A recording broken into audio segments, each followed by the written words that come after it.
राधे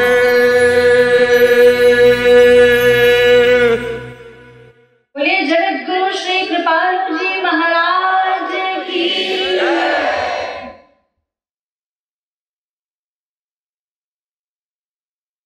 कल मैंने श्री महाराज जी के प्रति आप लोगों के सहज स्नेह को देखते हुए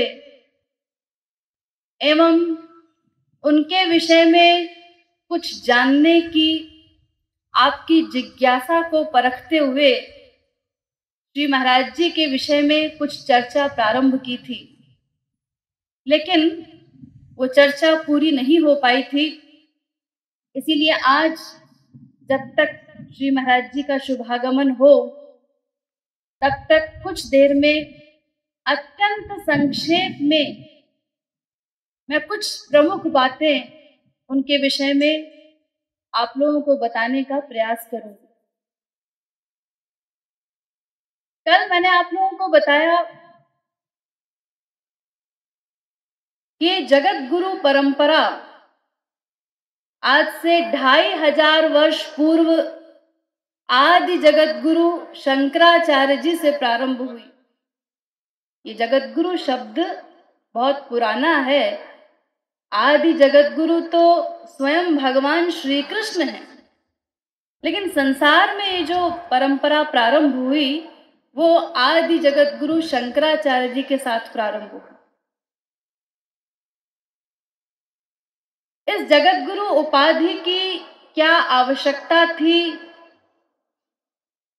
इस परंपरा का कारण क्या है? उसका कारण ये था कि तमाम दंभी लोग, पाखंडी लोग कपड़ा रंगा रंगा करके, महापुरुषों का स्वांग धारण करके और नारी मुई गृह संपत्ति नासी, मूढ़ मुढ़ाए भय सन्यासी, इस उक्ति के अनुसार न तो उन्हें शास्त्र वेद का कोई ज्ञान, ऐसे पाखंडी जो शास्त्र वेद का क ख ग भी नहीं जानते, और महापुरुषों के लिए जो योग्यताएं हमारे शास्त्रों में बताई गई हैं, कोई ऐसी योग्यता भी उनके अंदर नहीं। लेकिन ऐसे पाखंडियों की हमारे देश में भरमार होने लगी और ऐसे दंभियों ने कान फूंक फूंक करके चेले बनाना प्रारंभ कर दिया और उनको बांधते चले गए चेला बनाकर कि अब ये हमसे सदा के लिए बंधे रहें और किसी वास्तविक संत के पास भी न जा सकें। तो ऐसी स्थिति को देखते हुए तमाम महात्माओं ने, विद्वानों ने ये निश्चय किया कि अगर ऐसा ही संसार में चलता रहा, ऐसे ही दंभी पनपते रहे, तो फिर किसी भी जीव का कल्याण कभी नहीं हो सकता। किसी भी जीव को सही सही तत्वज्ञान तो कभी प्राप्त ही नहीं हो सकेगा। इसीलिए उन लोगों ने ये निश्चय किया कि किसी श्रोत्रिय ब्रह्मनिष्ठ महापुरुष को जगत गुरु की उपाधि प्रदान की जाए, जिससे समस्त लोग आंख मूंद करके उनके पास जा सकें और सही सही तत्व ज्ञान प्राप्त करके अपने कल्याण का मार्ग प्रशस्त कर सके। क्योंकि श्रोत्रिय ब्रह्मनिष्ठ ये दोनों बातें किसी महापुरुष में होना आवश्यक हैं। हमारे शास्त्रों में ये दोनों योग्यताएं महापुरुषों के लिए बताई गई हैं। वेद कहता है, परीक्ष लोकान कर्मचितान ब्राह्मणो निर्वेद मायान नास त्याक्कृतः कृतेन तद्विज्ञानार्थं स गुरुमेवाभिगच्छेत् समित्पाणिः श्रोत्रियं ब्रह्मनिष्ठम्। मुंडकोपनिषद पहले मुंडक के दूसरे खंड का 12वां मंत्र। अर्थात किसी वास्तविक महापुरुष की शरण में जाने से ही माया निवृत्ति, भगवत प्राप्ति इत्यादि लक्ष्य प्राप्त हो सकेगा, ईश्वर का सही सही ज्ञान प्राप्त हो सकेगा। लेकिन वो महापुरुष कैसा होना चाहिए? श्रोत्रियम ब्रह्मनिष्ठम। नंबर 1, वो श्रोत्रिय हो, अर्थात समस्त वेदों शास्त्रों का ज्ञाता हो और दूसरे को भी ज्ञान करा सके, ऐसी योग्यता भी उसके पास हो। और शास्त्र वेद के मर्म को समझने के साथ साथ ब्रह्मनिष्ठम, वो स्वयं भगवत प्राप्ति कर चुका हो, भगवान का दिव्य प्रेम प्राप्त कर चुका हो। क्योंकि अगर ऐसा नहीं होगा तो फिर वो हमें भगवान का दिव्य प्रेम कैसे प्रदान करेगा? इसीलिए ये दोनों बातें आवश्यक हैं। भागवत में भी यही कहा गया, शाब्दे परे च निष्णातम। 11वें स्कंध के 3 अध्याय का 21वां श्लोक।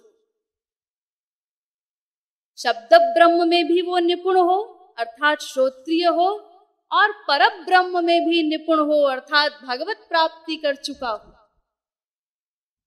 यही बात गीता भी कहती है, ज्ञानिनस् तत्त्वदर्शिनः, 4 अध्याय का 34वां श्लोक।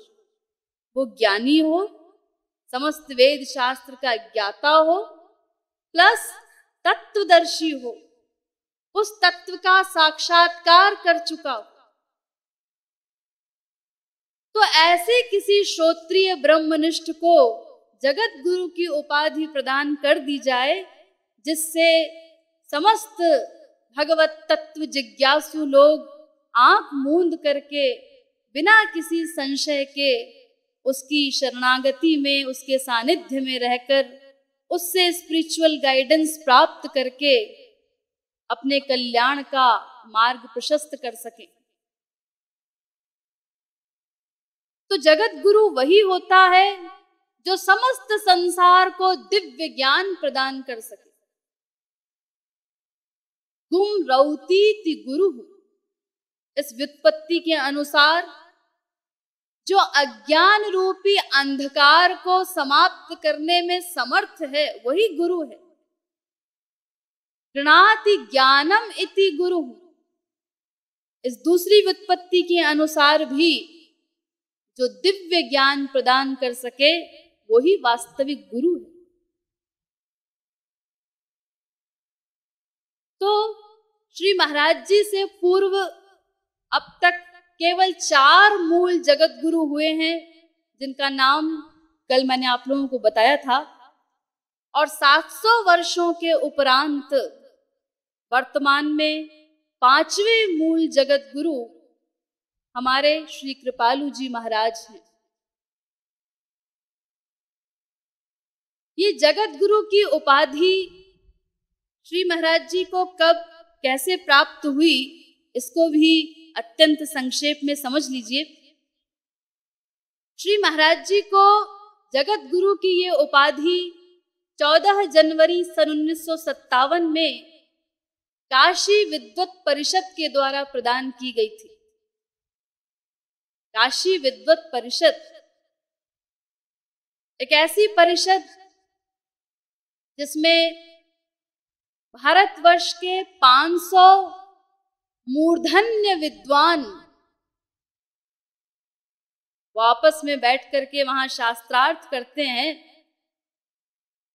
200 वर्ष से चली आ रही ये संस्था है काशी विद्वत परिषद,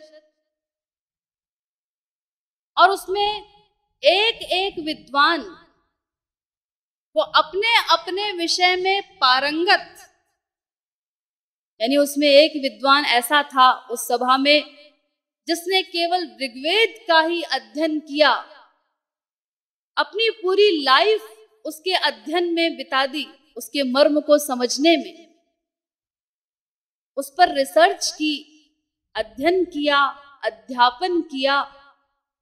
ऐसे ही दूसरा विद्वान जो यजुर्वेद में पारंगत, ऐसे ही तीसरा सामवेद में, इसी प्रकार षट दर्शनों के विद्वान, कोई न्याय का, कोई सांख्य का, कोई वेदांत का, तो अलग अलग विषयों में पूर्णतया पारंगत ऐसे 500 विद्वानों की वो सभा, काशी विद्वत परिषद। उस परिषद में जब श्री महाराज जी का संस्कृत में प्रवचन हुआ, तो केवल उनके प्रवचन को सुन करके वो समस्त विद्वान एक मत से नतमस्तक हो गए। श्री महाराज जी के अलौकिक अथाह ज्ञान को देखकर उन्होंने उनके समक्ष अपने ज्ञान को तुच्छ समझा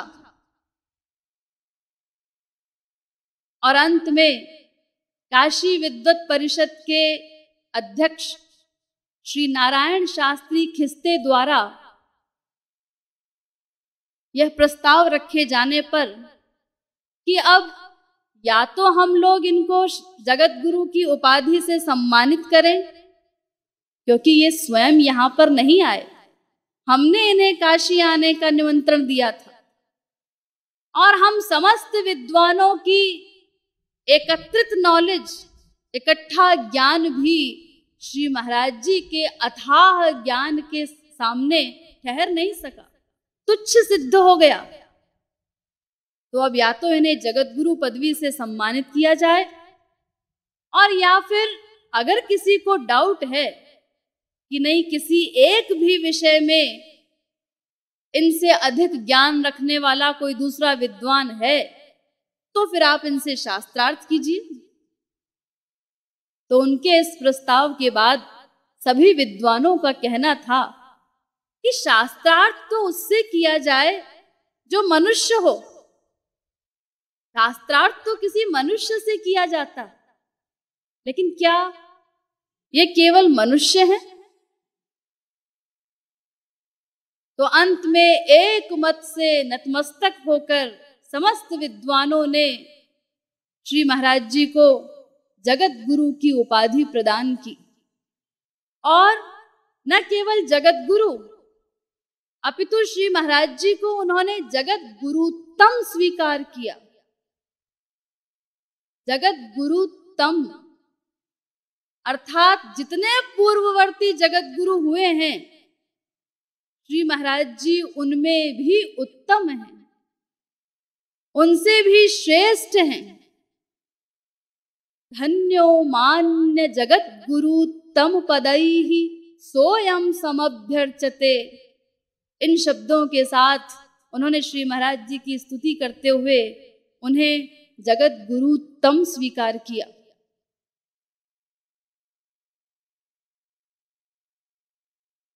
तो वास्तव में जगत गुरुतम की ये पदवी जिससे उन्होंने श्री महाराज जी को अलंकृत किया,